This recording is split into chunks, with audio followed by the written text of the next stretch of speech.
ഇന്ന് ലോക പരിസ്ഥിതി ദിനമല്ലേ? ഇന്ന് സ്കൂൾക്ക് ടീച്ചർ പറഞ്ഞു ചെടി കൊണ്ടുവരാൻ. അപ്പോൾ ഇന്ന് നമുക്ക് ചാമ്പക്കൻ്റെ തൈ കൊണ്ടുപോരാം. ഇതാണ് നമ്മൾ കൊണ്ടുവന്ന ചാമ്പക്കൻ്റെ. ഇത് ഞാൻ സ്കൂളിലേക്ക് കൊണ്ടുപോകും. എന്നിട്ട് ഇത് ഞാൻ നടും. കുറേ കഴിയുമ്പോൾ ഇത് വലുതാവും. നിങ്ങളൊക്കെ എന്ത് മരം സ്കൂളിലേക്ക് കൊണ്ടുപോകുന്ന കൂട്ടുകാരെ?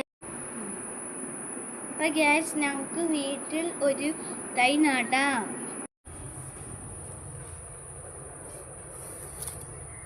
ഇത് തക്കാളിൻ്റെ തൈയാണ്.